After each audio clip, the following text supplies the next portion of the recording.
Parents strongly caution the following programs are intended for mature audiences over the age of 18. These programs may contain some material that many parents would not find suitable for children and may include intense violence, sexual situations, coarse language, and suggestive dialogue.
Hello. Hello. So we're back. The ladies are back. Super excited about this. Took us forever, but that's what happens. Yep. See how much of this technical difficulties. But this book. It does happen. This book. It was hard. It was a big thing for me to try and stay with it. It really was. I think we all struggled a lot with this book. The first one was good. The second one was a struggle, but this one was hard. Like this one was really, really hard. So in this one, she gets taken home after her father dies. And if you guys have ever seen Twilight series where Bella is sitting there and she's all depresticated after after Edward leaves her, and the camera just keeps going around her and around her and around her.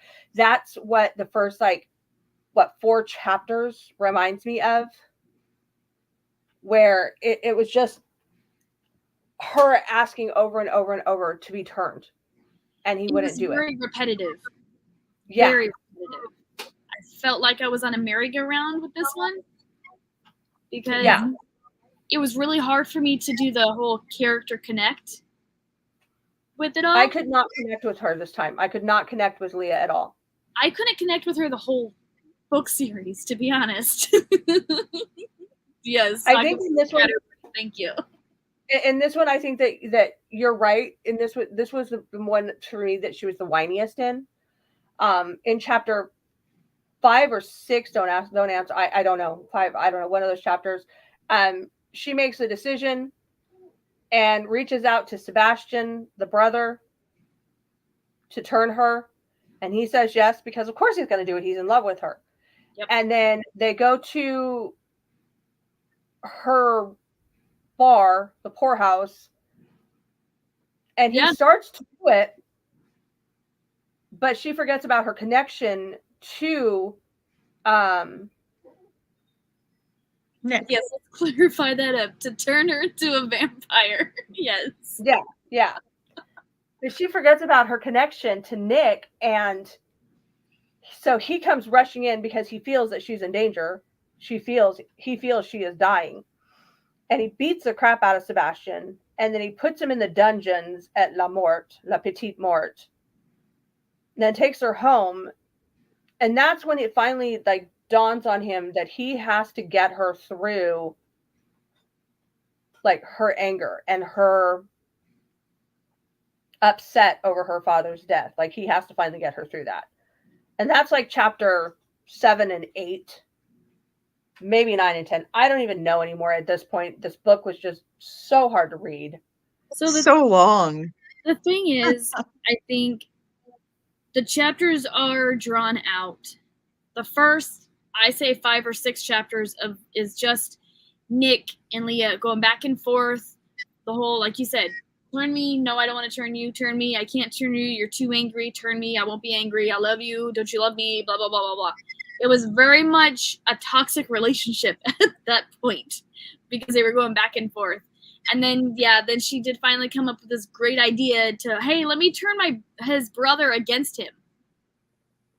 Because this will work. So she gets very conniving, and she asked him to come over to spend time in the garden. Let's go walk the garden together. And so they walk the garden together, but the thing is once they walk the garden, they get out to a point, and in the point, she sits on the bench. That's what it was, the bench. And she nonchalantly, yes, that's very true. First world problems. First world problem, yes. So she sits on a bench with him, and Sebastian's really unsure of the whole issue of going on, and she finally blurts out, I want you to turn me. Nick isn't turning me. I want you to do it. He's very hesitant at first, and at least she made it to where he was hesitant, because I feel like if she just automatically would have gone into it, I would have been done with the book right then and there, I think. Because it played too much into very knowing of what the story was going to be turning into. Right. Very true. And then we do get some excitement. I feel we get some excitement in that the father of the New Orleans vampire is brought back to life, brought back awake, whatever. Out of stasis. And he shows up. He shows up at Nick's property. And he threatens Nick because he's convinced that, Leia is his son's. And he tells him that, Leia wasn't awake the whole time and all it takes is just a little pinch of blood. And they have to convince Nick that that's not true, because then he would be connected to her and not Nick. So the setup is that the dad comes out of stasis and he claims that Frances pricked her finger. Francois. Don't forget. We got to do that. Pricked her finger and did the whole suckling of the pig sort of thing on her finger. That's what I thought of. That's what I thought of. Like, the way they describe it in the book is they wouldn't put it past the guy for suckling on her finger to prove that it's her, that she is his. Am I wrong? But he was creepy. He was creepy. Him very the father wasn't any better. I mean, the father's sitting there eating a heart like an apple. Oh, but it gets way better because he shows up with 3 witches. Good luck on that. So he shows up with 3 witches. 3 witches. And he looks at one, looks at the other, looks at the smallest one again, and punches straight through her chest, pulls out her heart, and starts eating it in front of the other witch, which turns out to be her sister. I just can't. Ruben and Lindsay are having their own discussion in the comments right now. And that's about as much excitement as the book got. It really was. I mean, they drew out, there was a fight scene that was 3 chapters long. But I feel like that was 100, 200, and 300. Yeah, the chapters, 100, 200, and 300. I swear, it was forever. And to be honest with you, there really was not much in growth of the book between that scene of him punching out her heart and the fight scene, to be honest with you. Between that, it really wasn't. Yeah, there really wasn't. I mean, she turned. The only thing that happened was that he finally gave in and he allowed her to take his body over and become a vampire. So he turns her, and then she's feeling great and fine, and all of a sudden she starts convulsing and she screams because she's in so much pain, and Nick has no idea what to do because he's never turned anybody before. So he screams for his sister, which just so awkwardly would be down the staircase. Well, because they weren't planning on turning. Like, they were making out in the blood room. They were having the blood room. Time. They were having a happy time, and he bit her because that's what vampires do, and she turned around and bit him because it felt right, and they shared the blood that way. Yeah. So then it cuts to the next vampire version of one thing led to another. Right. So it cuts to the next scene, and she's burning up. So he's trying to help relieve the pain from her and cool her down. So he puts her in a bathtub, draws the bathtub, and he gives her a goblet of blood that his sister has heated up because, remember, he doesn't feed off of people like normal vampires. He drinks it out of a mug. Fancy time. So he puts her in the bathtub, gives her some of that, and she starts to drink, and she goes, I feel much better. And then the next scene, I don't know if anybody's ever seen The Exorcist, but the next thing is she's just puking it out everywhere. Because it describes how drenched in red blood he was. And then she passes out and doesn't wake up for what?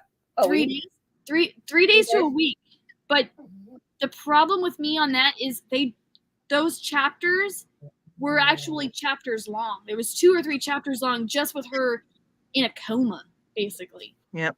Because then she goes. And the whole time, he's trying to figure out how to get her out of the coma, and he's getting word from Kyle, his main guy, that here's Francois's dad, suiting up down in New Orleans for a war, and he's like, well, shit. How do I do both? We do get more excitement. That's right. Because there were not any vampires around when she comes to, and because she was just in the bath, she is naked. She smells the messenger's blood, and she takes off out of the house butt naked after the messenger. So before that, the biggest moment in the book, I think, was her bringing back to the memory part when she was in the coma.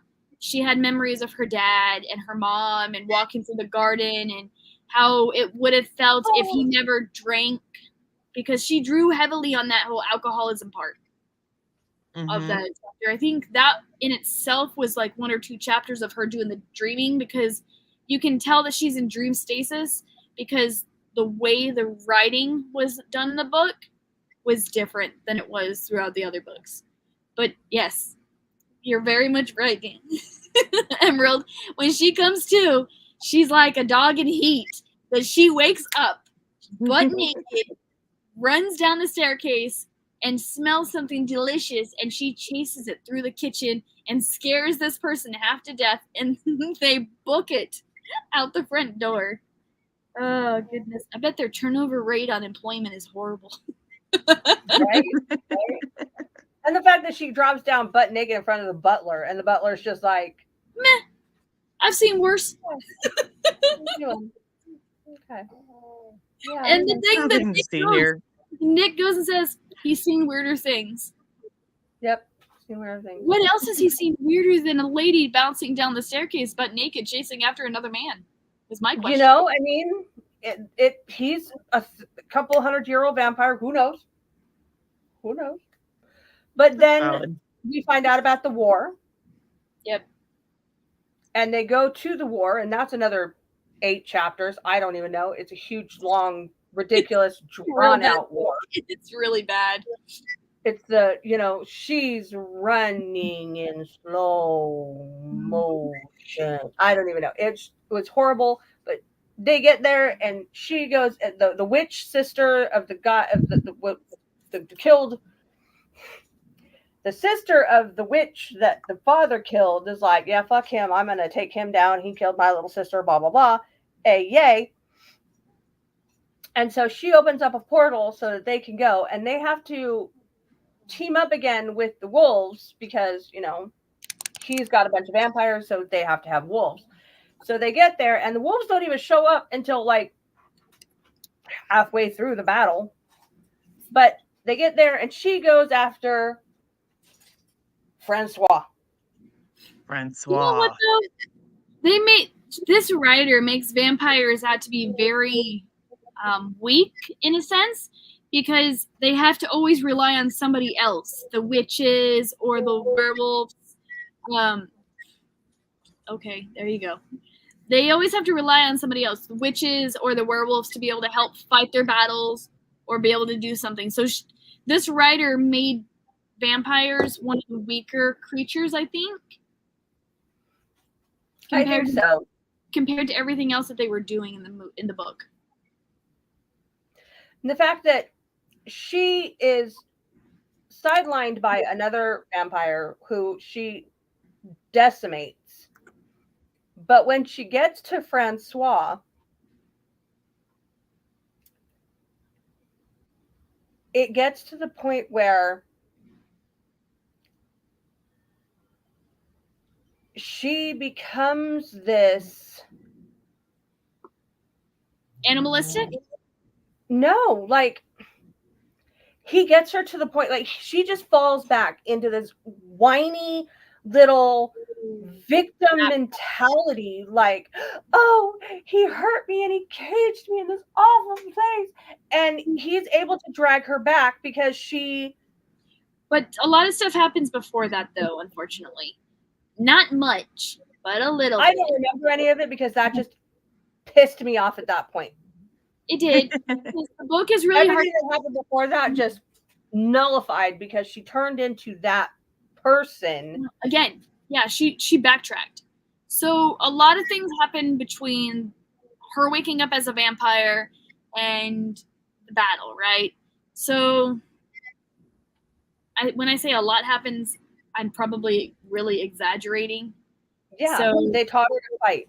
They talked to Kyle and they talked to everybody else, and Sebastian's allowed to help with the war, but he's never allowed to see Leah. She's never allowed to think about her. Is never allowed to talk to her ever again. Ever again. I'm really trying to draw this out. Trying to help the book out a little bit, but it's not helpful because the book is really that bad. After 3 weeks of reading a whole series, you should be able to be like, man, that was a great book. This is the great part. Definitely read this.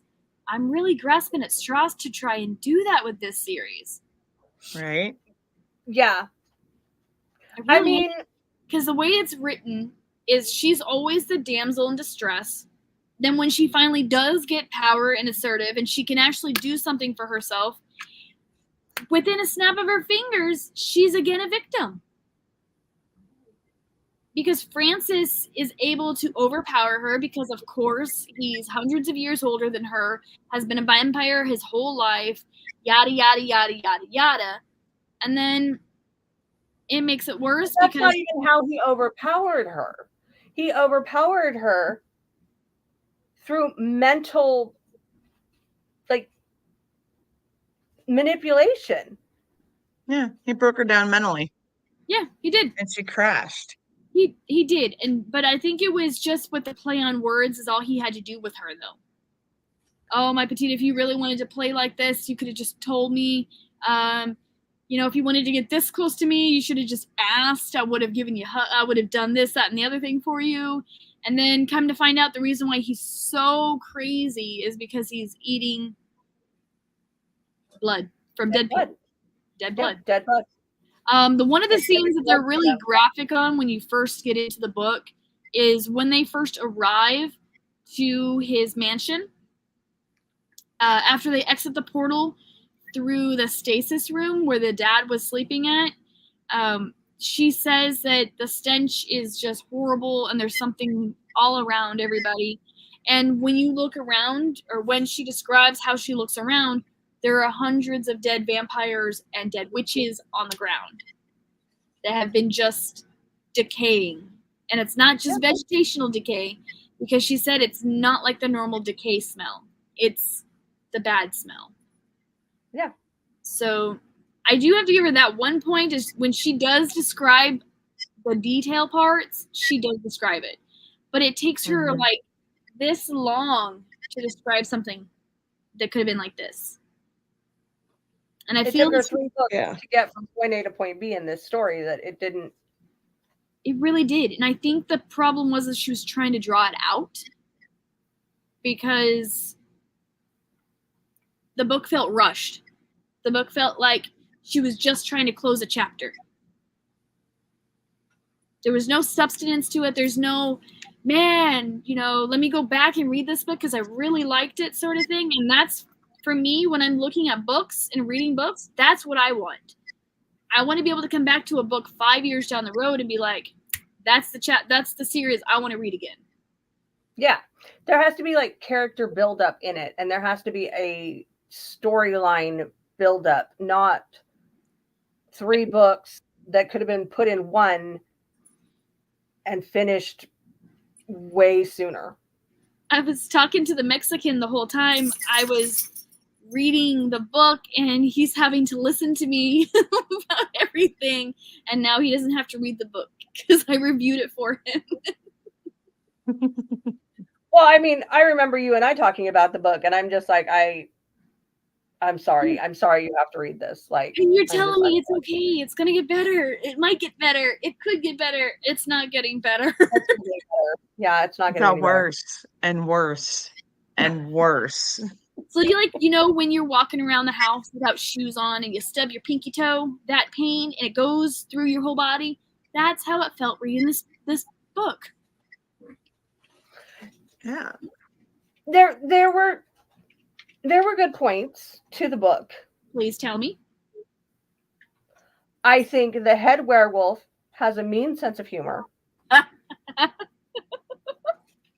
Connery. Like he has a mean sense of humor. He already knew what Nick wanted when he called, because Nick did call him again to, make. Oh yeah. And what is this? The werewolves are about drugs and gun running.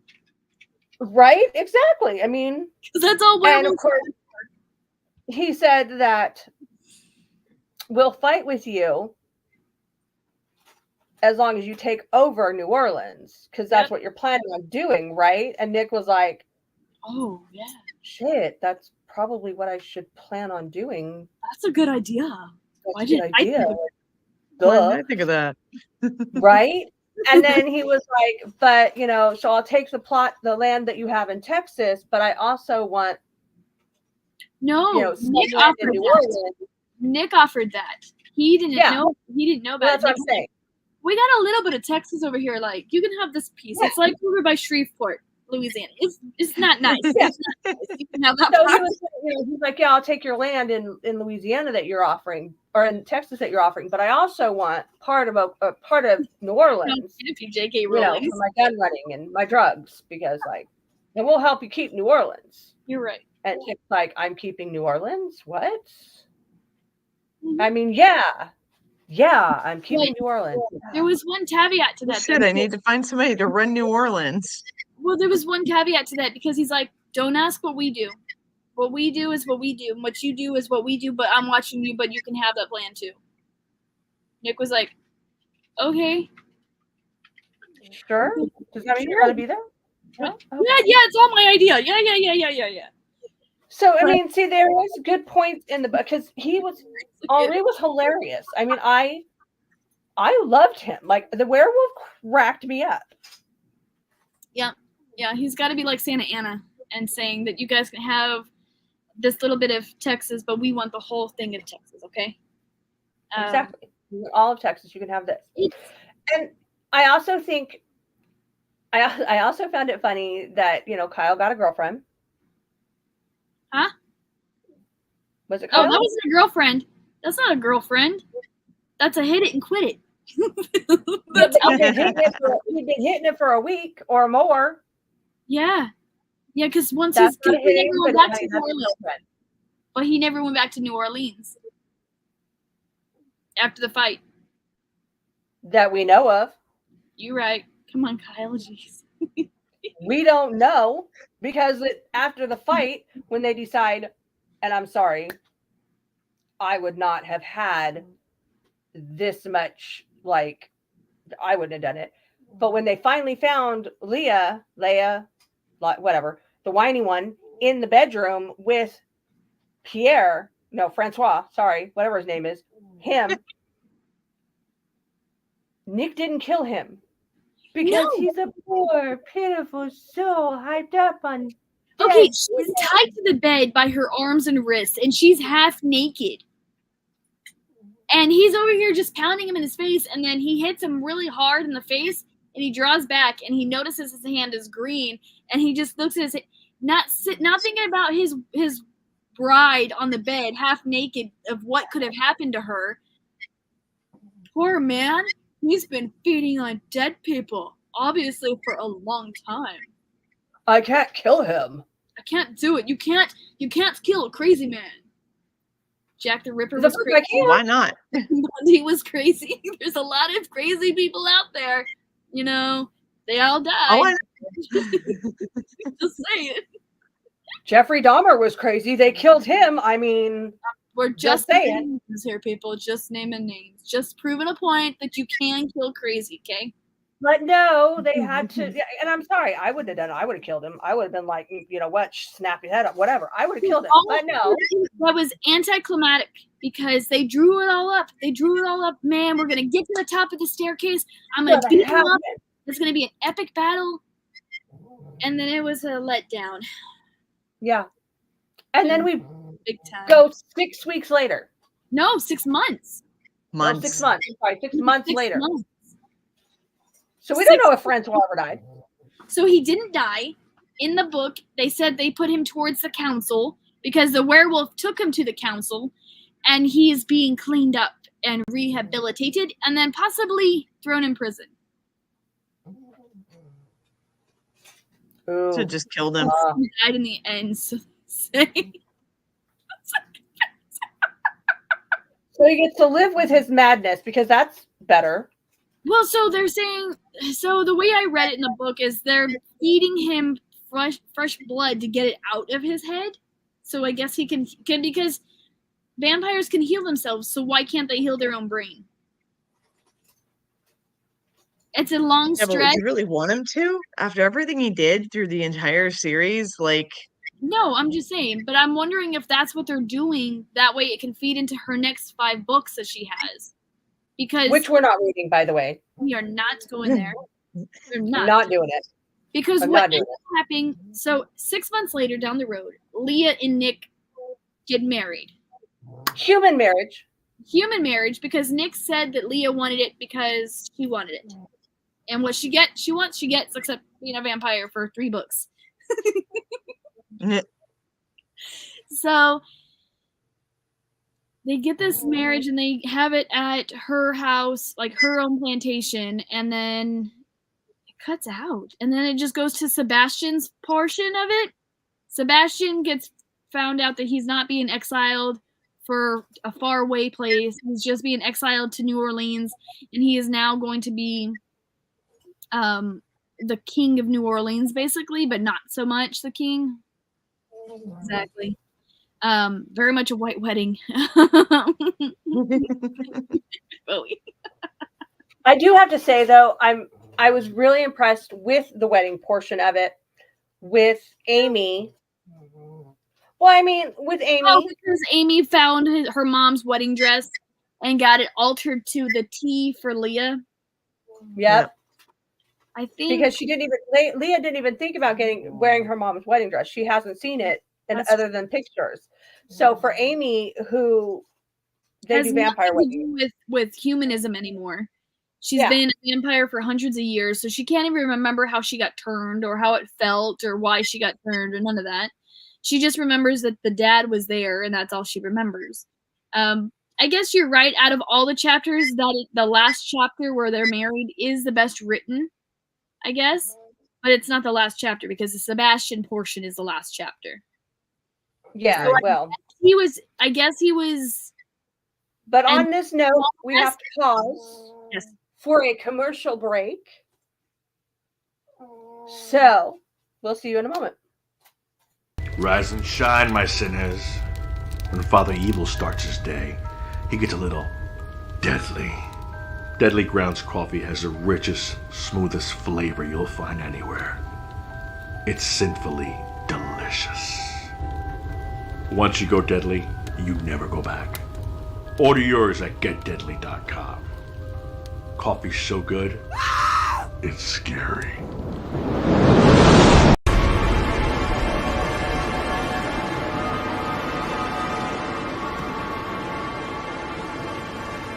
You know what I fucking hate?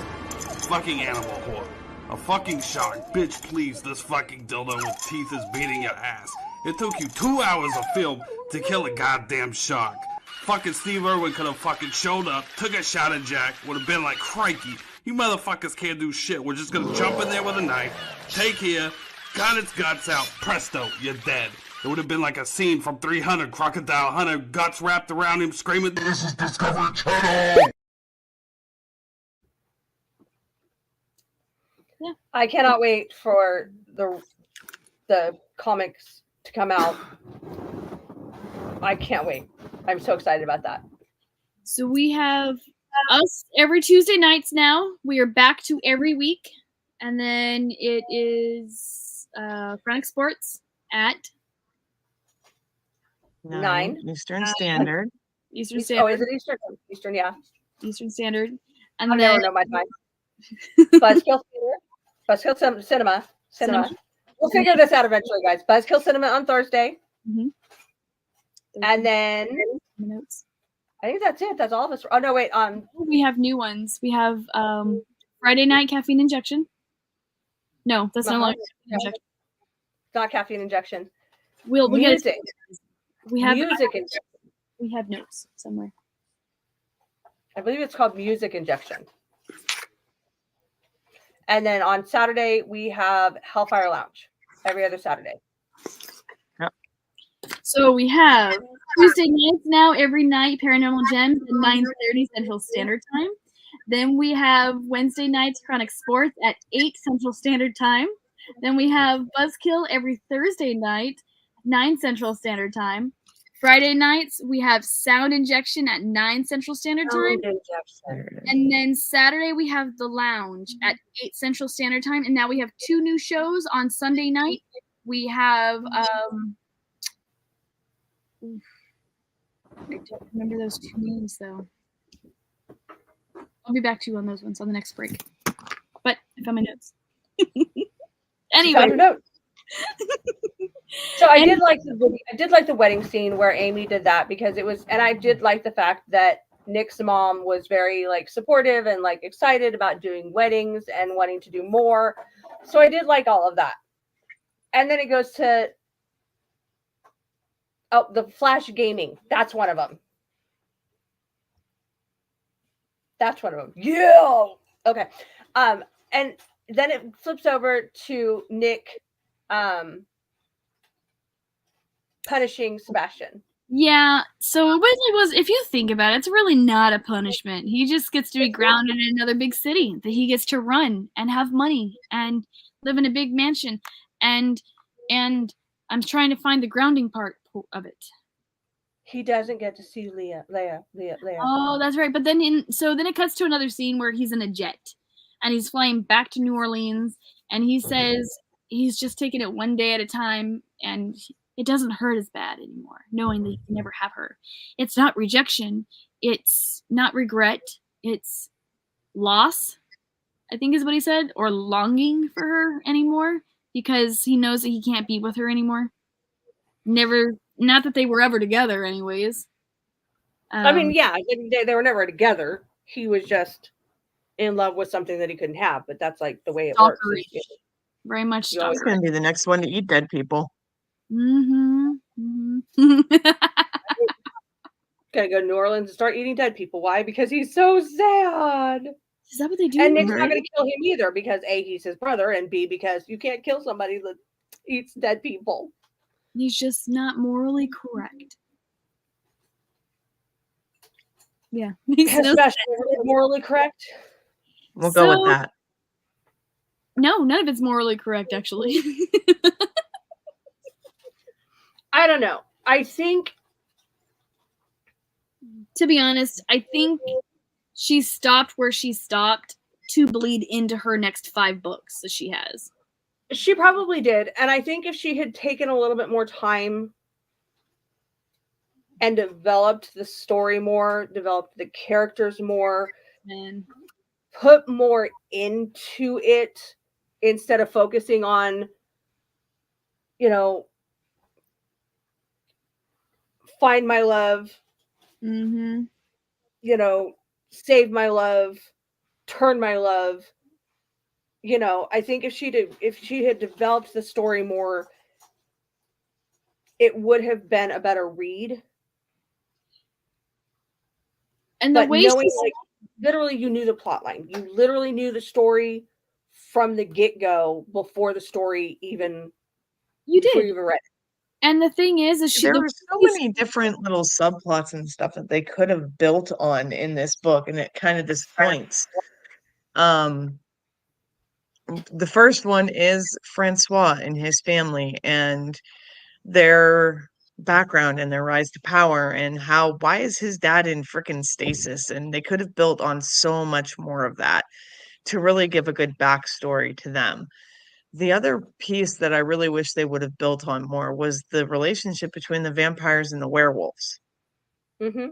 Like, you could have gotten a lot of really good content out of building up the background of Conry and his crew to kind of get a better understanding as to why they didn't mesh well, why they didn't why there was so back each other, right? animosity between them. Yeah, why did they stay by themselves? Did you guys have that feeling of when she was doing the Smetsy time that it was a forced Smetsy time? At Like, which point? at all of it. It to me, when she was writing the book, it felt, when she was doing the sprinkle of spice in there, it felt really forced spiciness to the book. To me, it didn't flow very well. It didn't flow as smoothly as it could have. It should have. I think it could have been written a little bit more. That's why I meant it, like, it feels forced on the way she was doing it. And Yeah. when you're reading a book, you don't want the author to come across as feeling forced on developing the storyline, no matter what part it is. Like, yeah, Raven, Right. I really wish it did. And I feel like I wish that they would have developed, why was he in stasis, you know? Why is Francois the way he really is, besides, oh, he's just crazy and it goes through the bloodline. Why did Nick hate humans so much?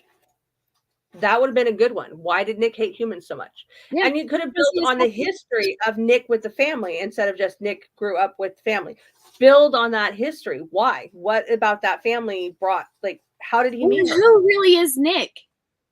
We have no idea how really old he is.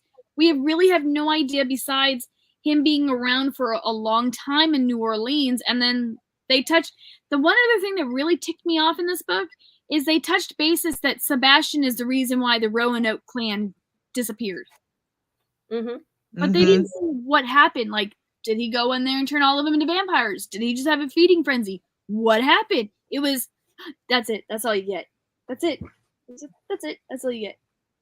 That made me mad, because I'm like, that would have been a great point to develop that character, to make the story deeper. Mm-hmm. Yeah. But I feel like it would have it would not have met her pages, because like she was trying to keep the book short. She'd have failed in that. But I mean, another one of the pieces that I really think she could have built on was, all throughout the series, he kind of tosses out these little tidbits about Leia's mom and how she was special and how the family has been around for a long time. And they didn't build on it. Like, they could have built such an awesome, like, heroine backstory from that really empowered her character, and they just didn't. She dropped the ball completely on it. You know what? Yeah. Raven, you're right on that part, because him and Amy both said multiple times that she should not have survived that coma that she was in.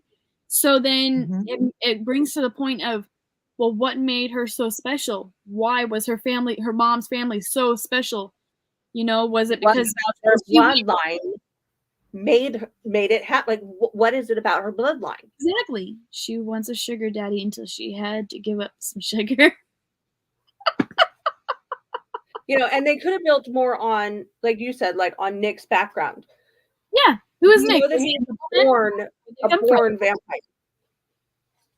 And you know what? I think that would have been okay if they did the whole first 1 and 2 books the way they did it, and then in the third book gone deeper as to this is who I am, this is what I did, this is why my family is the way they is, because then you would have wrapped it up into a nice, pretty bow. Not Right. like how it built before, that it started out like introducing the characters, Leia, Nick, her father, the poorhouse, the house, mom, dad, you know, that type of stuff. And then in book 2, it starts in the before time. Like, it could have started out with Nick in the past talking to Leia's mom or Leia's grandmother, or built from, you know, like something from the past moving forward, and then started with what it did with Nick and Leia. Given us that tidbit, that something from the past that we could have gotten a little bit more understanding. Why is Leia the way she is? Because she had a drunk father? There's got to be something more. But even then, that should have made her stronger, not weaker. The other part that I felt like she dipped her toes in was that there may have been a romantic portion between her mom and Nick. Because he said that she was a very strong woman, that she was very special in a lot of ways. And the way the writer wrote about Nick describing her mom was that of somebody coming from a romantic portion of it. You know, not just she was a good friend, she was a good person, good human. Yeah. It was more of, she was a great person, she was very kind and blah, and she was beautiful and blah, blah, blah, blah, blah, blah. So I, making my own theory up, is that there was some hanky-panky between those two. But they could have also expanded on why Nick hates humans. Yeah. Why is Nick, besides the fact that he runs a gaming house and he, you know, sees the worst of humans in the fact that they will sell their own daughters for money, why does he not like humans? And more what to is it from the past that causes this? And more to the biggest point, why could he walk in daylight? They had a daylight ring. Who knows? Oh, and it's sparkly too? There's just so much that they could have built on and given more details of to make this a better storyline. That I think she was just so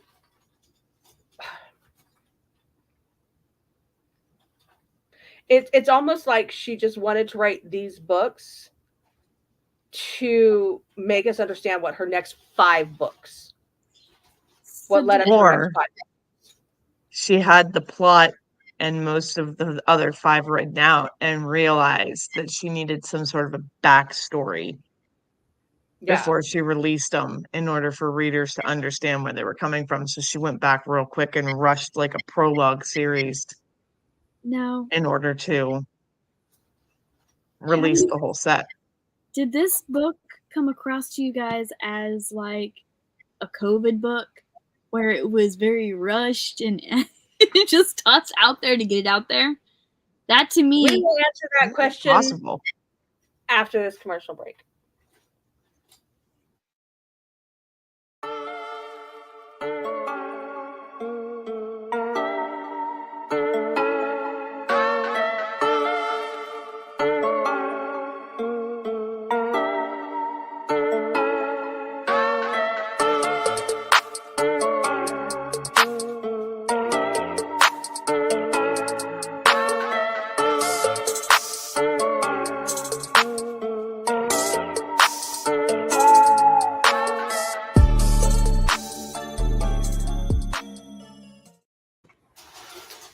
So it's very possible that this was a COVID book. And expanding on what Onyx said, I think if she'd had the other plots and all of that written, I think it would have been better if she had written those books. And if they are better, I don't know. I'm never going to read them. I won't find out. But if those are better, I think it would have been better had she written those and then gone back and done a prequel series instead of rushing a prequel series and then doing those books. I don't feel that this. I can't give it good gems. I can't. It was. It wasn't. I guess that brings us to our talk of the show then. So, Miss Emerald. Hold on, because I may have an answer to the COVID question. Ooh. Oh, yes. Answer to the COVID question. The book's copyright, so when it was printed, is 2021. I knew it! So it's very much a COVID book. Somebody got bored in their basement. I knew it! So it's the start of a writing career, and she's learning. So, I mean, that makes sense. She's learning. Yeah, but even the first series of Stephen King was not this bad. Stephen King is a master, my dear. I'm just saying. Meryl Streep is probably savant. better than this. Okay. Everybody has to start somewhere, okay? I mean, you got to write your ABCs before you can learn cursive. You know what? Christopher Reeves probably wrote better stuff than this post-accident. If you know, you know. You know. Damn. Okay. So for our next book series. Well, wait a second, Miss Emerald. We have to gemify it. No, we can gemify it after we talk about our next book series. For our next book series, I believe this is Onyx's choice. We are reading the Ravenhood trilogy. First one being Flock. It's by Kate Stewart. I have no idea what it's about, but it's going to be good. So, Flock by Kate Stewart. The Ravenhood series. That is what we are reading. That is what we're going to talk about next Tuesday, 10:30 Eastern Standard Time, 9:30 Central Standard Time. Let's gemify this thing. So, Miss Emerald, what do you give it? 1 out of 3 gems. 3 being the best. Nope, 1 out of 3 because there's 3 of us. Oh, okay. I was gonna say, whoo, 10. Where did the 10 come from? Who's doing the math on that? Not me. Nah, just 2 out of 3 is better than none. I'd say less. I ain't doing 10. I ain't even doing 3. What do you got? Oh, this one's gonna be good.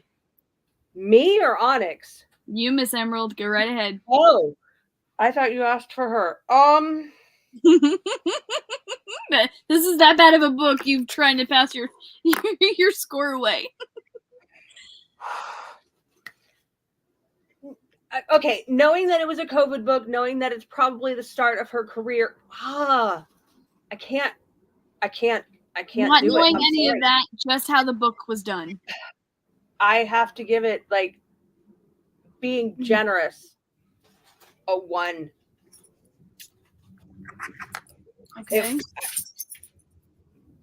It was supposed to be a 3-hour and 54-minute read, and it took me 24 and a half hours to read it. Yes, I was at work during part of that time, but it was so hard. I had to stop and go a lot of it. Exactly. And I had to skip over a lot of it. Okay, yeah. Like, zing, zing, zing, zing, zing. Okay, they're still talking about the war. Zing, zing, zing, zing, zing. I mean, I can tell you, I was reading another series at the same time that I was reading this book, and I can tell you what happens in every one of those books. And there's 20 books? 3 books in one part of that series, and then offshoot of it. There's another like 6 books, so I'm at like 27 books in, and I can tell you what happened in every single one of those books. 27 books, and I can tell you what happened, and I can barely tell you what happened in this book. So yeah, I giving it a 1 is generous. All right, Miss Raven, what you got? Can't even give it a 1. It's getting half a gem from me. Ooh. Okay. Like I said, I'm being generous. Any part of the book stand out that was good for you? Was it good for you? Was it for me? Honestly, I think my favorite part was probably the back and forth between Nick and Connery. Yeah, that was my favorite too, and the wedding dress. Those were my 2 favorites. So, mine, I guess, will be. I didn't like it. I did not like this at all. I have to go with a 0. Oh, 1.5 gems. Ouch. 1.5 gems. That's sorry guys. It was not a good it was not a good book. It was not. So but I we decided on reading it and we stuck with it. Because we are grown-ups and we're supposed to do stuff like that. Then we stuck with this one. So I think the one part that I guess was okay for me, the ending credits. The ending credits. I didn't even make it to the ending credits. Apparently there's a next chapter. I went back and looked. There's another chapter or a couple. There's like a snapshot of the next. Nah, I'm not even talking about there. I'm talking about where it says you can click onto the next book. That was the best part for me. It says I was done with the book. It was bad. I tried. Emerald, I told you all week. I struggled with this book so bad. I know. And I told you, like, I told you, oh yeah, it's 3 hours and 54 minutes. No problem. I'm going to read. No, it took me all day into the night to read this book. I felt like I was doing an algebra test at home during school. Like I had to during COVID. Yeah, during COVID. There it is. During COVID. I had to do my Zoom classes. It was that bad. She has a lot to learn. I hope for those. How did she do on this book? Read the next part of this storyline and who choose to read their next 5 books. Write us. Tell us if it's any better. Tell us what you think of those 5 books. Maybe we'll be brave and read them on our show. Unfortunately for us, this is it. We are not reading her right now, but those of you who are watching, let us know what you think of her next 5 books, and we'll see how it goes. If you guys have any recommendations of any books you think that we should go ahead and read and review with you guys, please drop them in any of the comments. Let us know. Reach out to us. We have several outlets that you can reach out to us on. We're on Facebook. We're on Instagram. We're on YouTube. Go ahead and just reach us out there, and we'll look into those books. Yeah, you can message us on Paranormal Gems. You can Facebook us on Paranormal Gems. Like, follow, share. Did I mention share? And subscribe. Yes. So, Ravenhood Flock. That's what. Flock. By Kate Stewart. That is next week. I am looking forward to reading anything other than these books right now.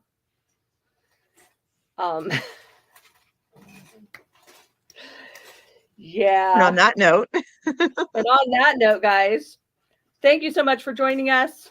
We love you. We will see you next week. Read Flock. Reach out to us. Like, share, follow, subscribe. Bye-bye.